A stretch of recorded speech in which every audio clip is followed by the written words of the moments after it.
है। सीएम हेमंत सोरेन के समीकरण में बाहरी भीतरी की बात सामने आई है। मौका था कि कुछ आदिवासी छात्र जिन पर मामला दर्ज था रघुवर दास सरकार के दौर से, उन आदिवासी छात्रों को आरोप मुक्त कर दिया गया। उनके ऊपर जो मामले थे उन्हें वापस ले लिया गया। तो वो सीएम का आभार जताने कुछ इस अंदाज में पहुंचे थे। वो नाचते गाते वहां पहुंचे और सीएम हेमंत सोरेन के प्रति आभार जताया। और लेकिन इस मौके पर सीएम हेमंत सोरेन ने जब उन छात्रों को एड्रेस किया, जब उन्हें संबोधित किया, तो उन्होंने एक बड़ी ही महत्वपूर्ण बातें कही थी। बाहरी भीतरी को लेकर एक अहम बयान दिया। उन्होंने कहा कि यहाँ जो बाहरी हैं उन्हें यहाँ के स्थानीय आदिवासियों के साथ मिलजुल कर रहना होगा। तो आखिर सवाल ये उठता है कि क्या सीएम हेमंत किसी दूसरे समीकरण पर काम कर रहे हैं या एक नया समीकरण गढ़ना चाह रहे हैं? ये चर्चा सियासी हलकों में खूब है इन दिनों। और ज्यादा जानकारी के लिए इस वक्त मदन हमारे साथ हैं। मदन, अगर सीएम हेमंत सोरेन ये बात कहते हैं कि यहाँ जो बाहरी हैं उन्हें यहाँ के मूलवासी या आदिवासियों के साथ मिलकर रहना होगा, एडजस्ट करना होगा, तो क्या कुछ मायने हैं इसके? क्या समीकरण है इसके पीछे?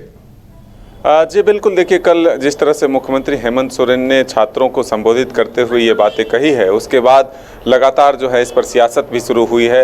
एक तरफ जहां बीजेपी मुख्यमंत्री हेमंत सोरेन पर खुद सवाल खड़ा कर रही है और कह रही है कि जिस आदिवासी और जिस मूलवासी की ये सरकार बात करती है, जिस जंगल जमीन और खनिज संपदा की रक्षा की बात करती है, उसी का वो उल्लंघन करती है, उसी को वो लूटती है और उसी को लूट कराने में वो मदद करती है। चाहे वो प्रेम प्रकाश हो, चाहे वो अमित अग्रवाल हो, चाहे वो पंकज मिश्रा हो, ऐसे कई और नाम हैं जिनको वो खुली छूट दे रखे थे। तो ऐसे में वो सिर्फ वोट के लिए जो है इस तरह की बातें कर रहे हैं। लेकिन अगर जेएमएम की बात करें तो वो जेएमएम के नेता इसको लेकर के ये जरूर कहते हैं कि मुख्यमंत्री ये एक बात कह रहे हैं कि जिससे सामाजिक समरसता बनी रहे, जो यहाँ के रहन सहन है, जो यहाँ की भाषा है, जो यहाँ के लोग हैं, उनसे आपसी भाईचारा बढ़े, इसको लेकर के मुख्यमंत्री ने ये बातें कही है। लेकिन देखिए, इसके जो सियासी मायने हैं वो जरूर निकाले जा रहे हैं और ये मायने हैं कि एक तरह से वोट को एकजुट करने की कोशिश जरूर ये माना जा रहा है। बीजेपी भी ये आरोप लगा रही है कि वोटों के तुष्टीकरण के लिए, वोटों को एकीकरण के लिए जो है इस तरह के बातें जो है मुख्यमंत्री हेमंत सोरेन के द्वारा किया जा रहा है। इससे पहले 1932 खतियान आधारित स्थानीय नीति, नियोजन नीति की बात को लेकर के वो आगे बढ़े थे।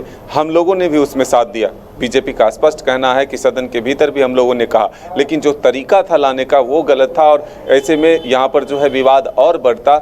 ऐसे में उसका विरोध हम लोगों ने किया था। तो सिर्फ 1932 और स्थानीय नीति की बात तो सरकार करती है, लेकिन गलत तरीके अपनाती है। यहाँ के आदिवासी मूलवासी की बात तो करती है, लेकिन उसकी रक्षा नहीं, वो उसके लूट में लग जाते हैं। तो ऐसे में सबसे अगर ज़्यादा आदिवासियों पर अत्याचार हुए हैं तो इस सरकार में ये आरोप सीधे तौर पर बीजेपी लगा रही है। तो आने वाले वक्त में ये देखना होगा कि जो मुख्यमंत्री एक लाइन खींचने की कोशिश कर रहे हैं, एक वोट की ध्रुवीकरण की जो कोशिश कर रहे हैं, इससे जेएमएम को कितना फायदा मिलता है। मदन, एक सवाल और उठता है कि जिस तरह से जेएमएम 1932 खतियान की बात कर रही थी, स्थानीयता बिल की बात कर रही थी, तो साफ उनकी तरफ से ये कहा जा रहा था कि यहाँ के संसाधनों पर, नौकरियों पर स्थानीय मूलवासियों का हक है। लेकिन अब सीएम जो कह रहे हैं कि जो बाहरी हैं उन्हें एडजस्ट करना होगा, मिलकर रहना होगा। तो यानी अगर वो मिलकर रहते हैं तो उनके लिए तमाम विकल्प खुले होंगे, उनके लिए भी यहाँ जगह होगी। कहीं ये उनके बयान का मतलब बीजेपी, हालांकि जब सवाल उठेंगे तो इस तरह की बातें भी होंगी।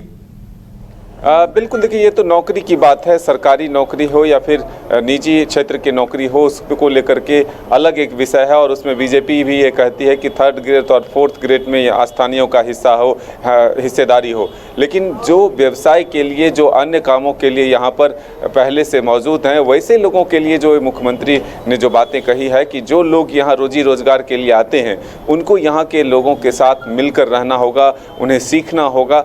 और दूसरी तरफ एक और बड़ा आरोप जो लगता है कि कुछ गैंग है जो इस सरकार को बदनाम करने की कोशिश कर रही है, सरकार के कामकाज को प्रभावित करने की कोशिश कर रही है। तो ऐसे में ये जो आरोप है, इसको लेकर के बीजेपी ने कहा कि कौन सा ऐसा गैंग है, सरकार है, तंत्र है उनके पास, उस पर सीधे तौर पर कार्रवाई होनी चाहिए, न कि फिजूल में आपसी भाईचारे को बिगाड़ने की एक कोशिश और बाहरी भीतरी को हवा दे करके वोटों की ध्रुवीकरण की जो कोशिश है, वो कभी भी हम जो है साकार नहीं होने देंगे।